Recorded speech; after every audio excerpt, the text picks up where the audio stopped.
Polícia Federal cumpre mandados em operação contra suspeitos de promover invasão a site da Justiça Federal em Sergipe. Em Alagoas, o trabalho foi para desmantelar quadrilha de roubo de cargas. Tribunal de Justiça da Paraíba e Defensoria Pública homologam 31 sentenças de divórcio por meio de acordo. E às vésperas da Páscoa, ovos de chocolate na mira dos órgãos de defesa do consumidor. Uma fábrica foi multada por não cumprir as regras. O brinquedo que vinha dentro dos ovos de Páscoa não tinha o selo do Inmetro. A empresa acabou multada pelo Procon de São Paulo.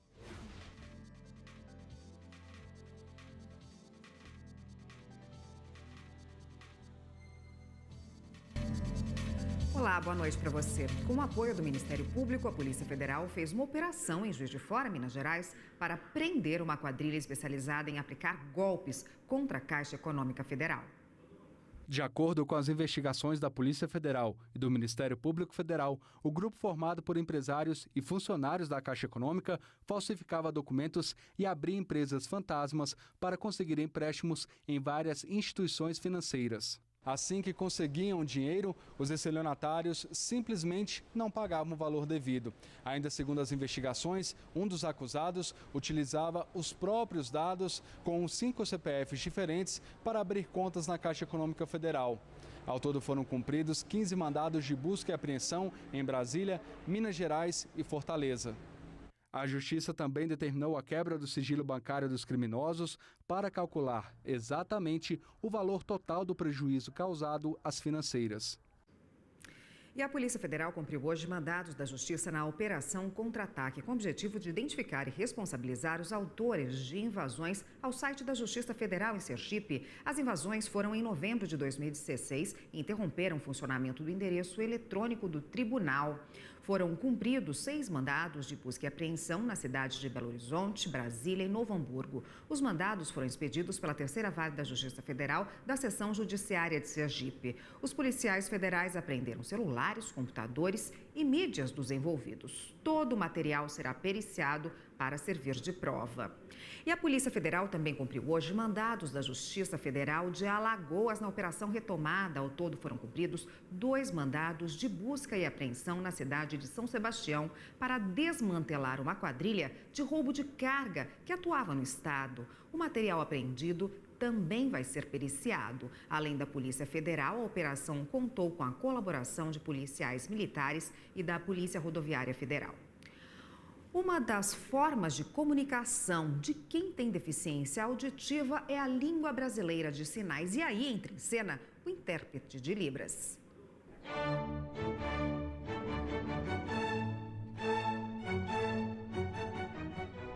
Imagine um mundo sem som, sem música, sem a buzina dos carros, dominado pelo silêncio.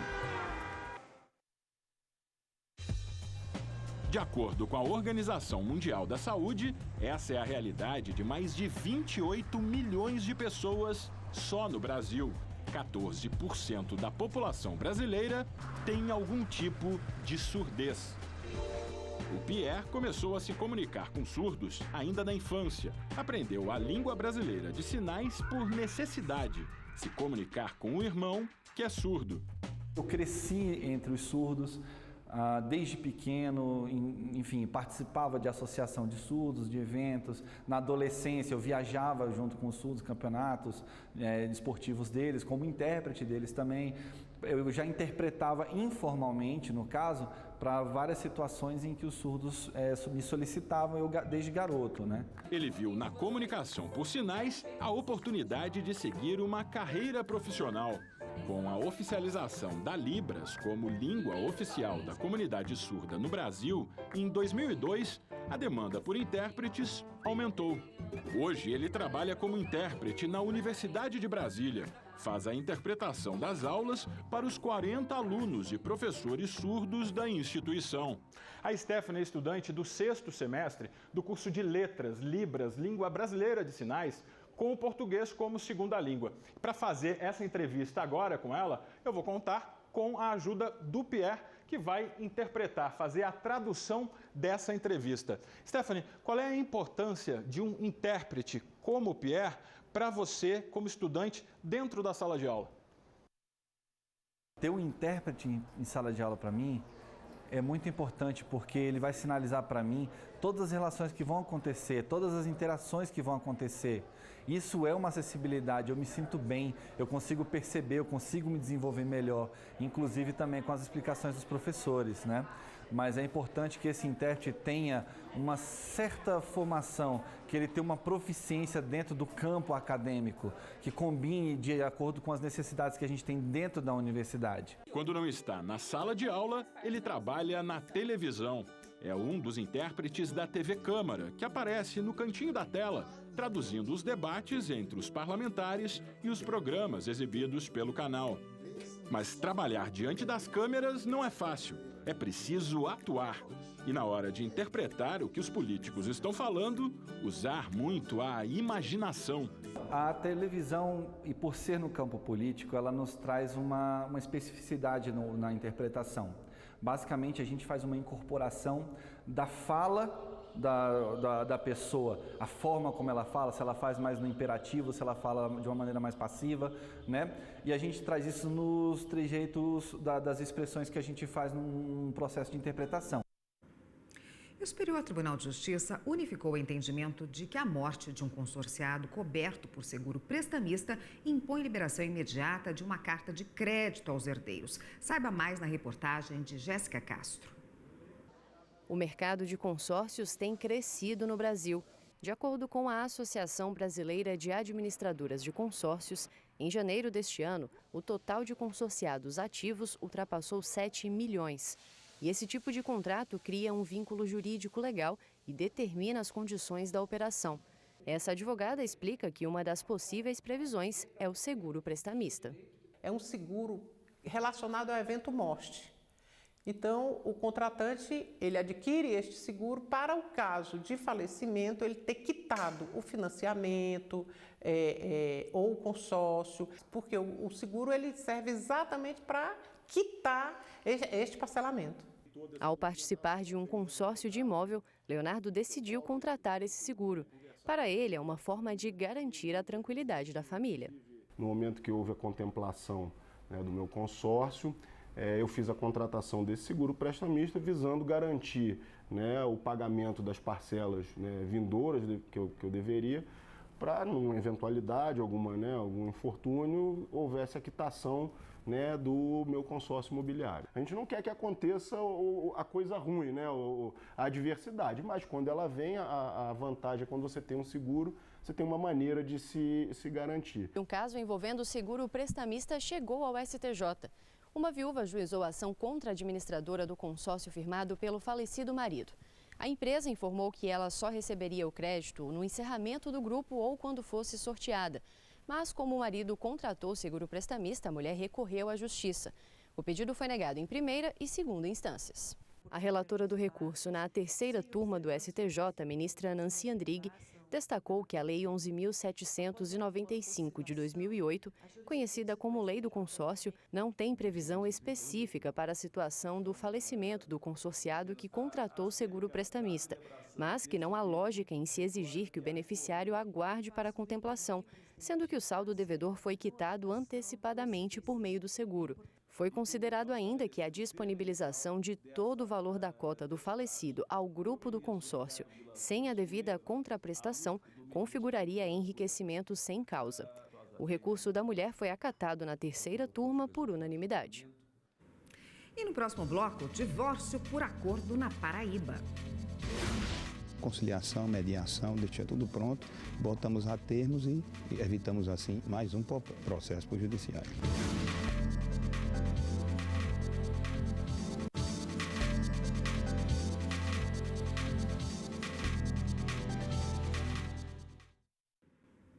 Tribunal de Justiça da Paraíba e Defensoria Pública Estadual homologam 31 sentenças de divórcio por meio de acordo.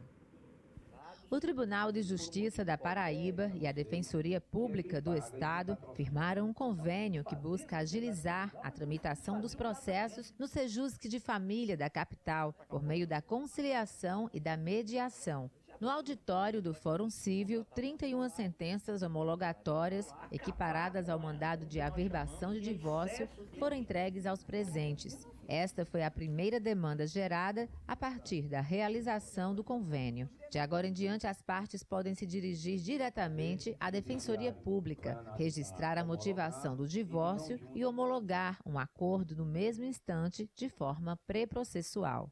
A Defensoria Pública registra a celebração daquele acordo, envia pelo sistema pré-processual, pelo sistema PJE, para as partes, a partir daqui, já se dirigirem ao cartório para registrar a sentença de divórcio e ficar efetivamente divorciados. O que importa é a celeridade no tratamento do processo e a Defensoria Pública faz toda a parte inicial, com audiência com as partes e a conciliação, mediação, deixa tudo pronto, botamos a termos e evitamos assim mais um processo para o judiciário. O desembargador Leandro dos Santos, diretor do NUPEMEC, Núcleo Permanente de Métodos Consensuais de Solução de Conflitos do TJPB, falou sobre a preocupação do Judiciário, da Defensoria e do Ministério Público, envolvendo as questões de família inseridas no universo jurídico. Com essa homologação, essas pessoas vão receber o documento direto para ir para o cartório de casamento para averbar o divórcio. Então isso é outro mundo, isso é outro momento do judiciário e da prestação jurisdicional. Os juizados especiais cíveis, ou juizados de pequenas causas, como são conhecidos, julgam ações em que o valor envolvido não ultrapasse 40 salários mínimos. Desde a implantação, eles se tornaram um importante meio de acesso à justiça, permitindo que todos possam buscar soluções para conflitos de forma mais eficiente, rápida e gratuita. A Gildo contratou Rodrigo para construir um muro. Eles discordaram sobre o pagamento do serviço, mas em vez de levar a disputa a um juiz, conversaram, negociaram e fizeram um acordo. Os dois comemoraram. Não está sendo imposto nada, a gente chegou a esse resultado de comum acordo, não foi um juiz que impôs isso e também foi muito mais célere do que deixar o processo correr. Na minha opinião, assim, agiliza muito, menos tempo perdido, né, e evita também encargo, né, com advogado, com essas coisas assim, né. Este é o espírito dos juizados especiais: eliminar burocracia, ganhar tempo, melhorar a eficiência da justiça e satisfazer o cidadão. E as partes são avisadas de que o acordo é sério. E esse acordo, ele é homologado por um juiz, se estiver, o acordo estiver ok, se estiver tudo certo, se não precisar fazer nenhuma modificação. E essa homologação, essa sentença, ela torna o acordo um título executivo, que caso uma das partes não cumpra, pode vir a ser executado. Todos os dias, quase 4.000 juizados especiais promovem acordos em todo o país. São 2.994 unidades estaduais e 882 federais. Os juizados estaduais cíveis trabalham com causas de menor complexidade e que não excedam 40 salários mínimos. Os criminais cuidam de contravenções penais e crimes com pena máxima de 2 anos. Os da Fazenda Pública tratam de causas cíveis de até 60 salários mínimos e que são de interesse do Estado, de autarquias, fundações e empresas públicas. E os chamados juizados únicos podem operar em mais de uma área. Entre os tipos de juizados especiais em Brasília está o chamado itinerante, que atua em 3 frentes. A primeira é uma unidade móvel, um ônibus que cuida de casos variados. A segunda trata exclusivamente de acidentes de trânsito. E a terceira funciona aqui no aeroporto e cuida, claro, de relações de consumo ligadas a viagens aéreas. E os juizados especiais em aeroportos têm muito trabalho. Lidam com atrasos e cancelamentos de voo, cobranças indevidas e os problemas mais comuns, o sumiço e os danos a bagagens. Eu, por exemplo, comprei alguns presentes aqui em Brasília. Eu não posso despachar, porque eu sei que não vai chegar inteiro. Como eu já despachei perfume, já despachei outras coisas, a mala não chega inteira e os pertences também não. Aqui a minha quebrada, e não tem nenhum retorno, nem nada, tudo quebrado. Comprei ontem para viajar hoje já está quebrada. O intuito, né, do CNJ trazer os juizados para aeroportos para tentar uma conciliação, para diminuir as demandas. E nessa tentativa de conciliação, quando não dá uma resolução, a gente já reduz a termo e onde inicia o processo de fato. Mas o principal objetivo do juizado nos aeroportos é a conciliação em si. Os juizados podem ser acionados por qualquer pessoa física capaz e maior de 18 anos, além de organizações da sociedade civil de interesse público, microempreendedores individuais, microempresas e empresas de pequeno porte. E a pessoa ou o representante da entidade interessada pode ir diretamente ao cartório do juizado. Aqui nós temos um posto de distribuição, onde ele oralmente declina qual é a demanda que ele quer formular, ou ele já pode trazer ela por escrito. Essa demanda é formalizada e encaminhada para o juizado. Ele não precisa de advogado se essa demanda for até 20 salários mínimos. Acima de 20 salários mínimos, ele precisará estar assistido por advogado. Quem já usou esse serviço e conseguiu acordo sabe da importância dos juizados. Aí para mim assim foi ótimo, que a gente já resolveu logo e está resolvido, a gente já tira isso da cabeça e segue a vida, né? O Brasil está em quarto lugar na lista de países com mais casamentos na adolescência. Perde apenas para a Índia, Bangladesh e Nigéria. E o que leva meninas e meninos a casar tão cedo? O repórter Justiça desta semana vai responder a essa e outras questões. Vai falar ainda sobre a sanção da lei que proíbe o matrimônio de menores e dos altos índices de gravidez na infância. E mais, a evasão escolar crescente de meninos e meninas que casaram e tiveram filhos precocemente. O repórter Justiça é às 7h30 da manhã desta sexta-feira. E no próximo bloco, a Justiça da Bahia proíbe o abate de jumentos. Abatidos, os jumentos eram exportados para a China.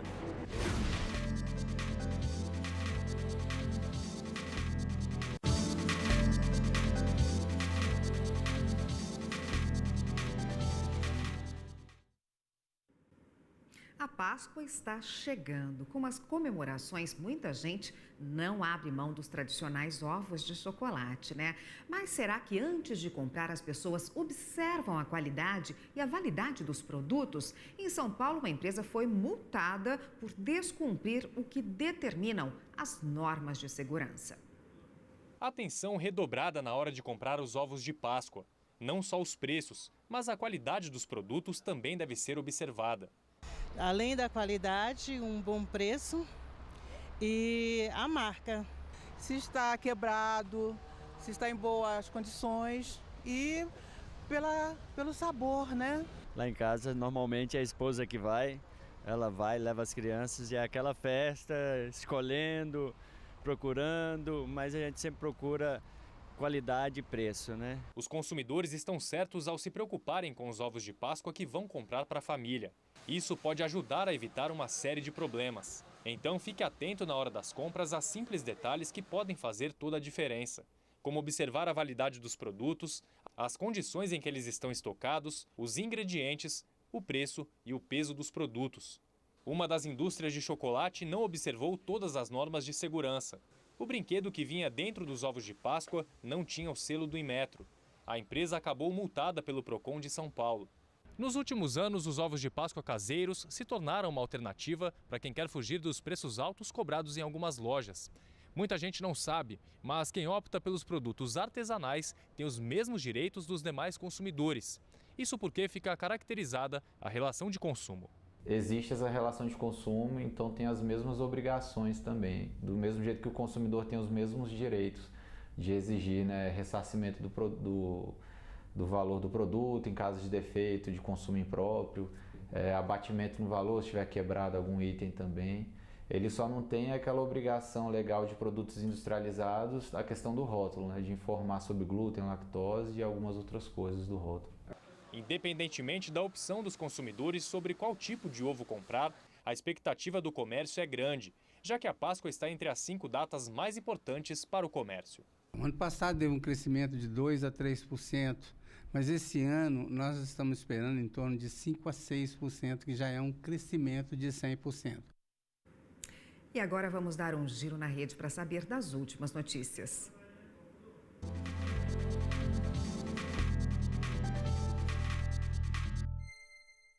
Vamos então à redação do Jornal da Justiça falar com a repórter Daiane Garcês, que tem as novidades para a gente. Boa noite, Daiane.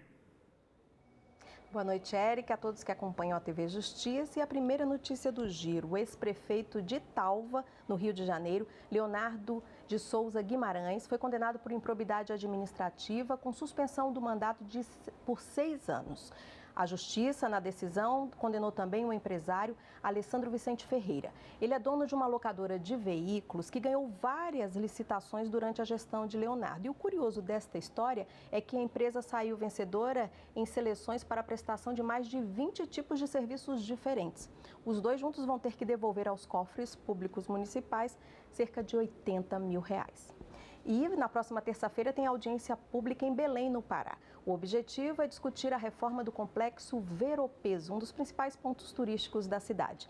A ideia é ouvir principalmente aquelas pessoas que trabalham no local, feirantes, comerciantes. A audiência está marcada para as 3 da tarde, na sede do Ministério Público do Estado do Pará. E sabe o botão do pânico, aquele dispositivo para proteger mulheres vítimas de violência doméstica? Pois é, ele completou neste mês de abril 6 anos de funcionamento. O botão é um projeto piloto e faz parte de uma parceria do Tribunal de Justiça do Espírito Santo com o Instituto de Tecnologia Privativa. O objetivo é exatamente proteger essas mulheres desta prática. Durante a fase de teste, o botão foi acionado 23 vezes e resultou em 11 prisões em flagrante. Com isso, a coordenadoria do projeto entende que ele atingiu o objetivo, que é proteger as mulheres desta prática e também fazer cumprir, fiscalizar o cumprimento das medidas protetivas.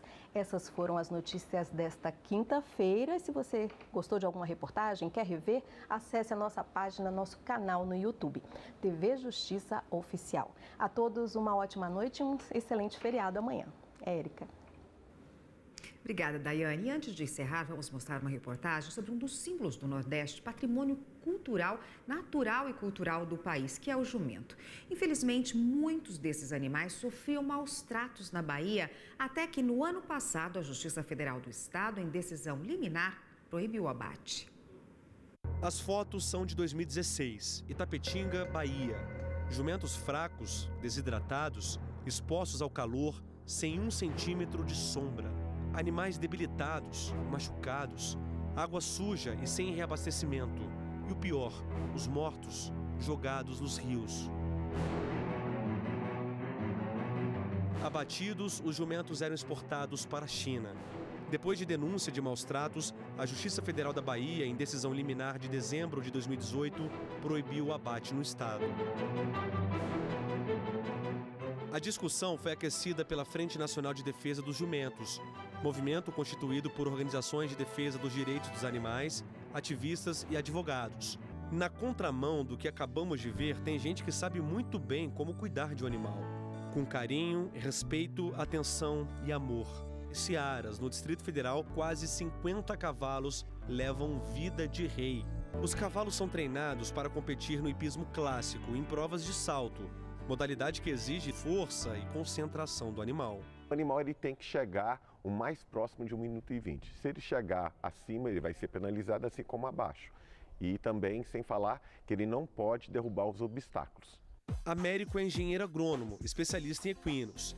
Ele explica que para superar os obstáculos, os cavalos passam por treinamento e adestramento rigorosos.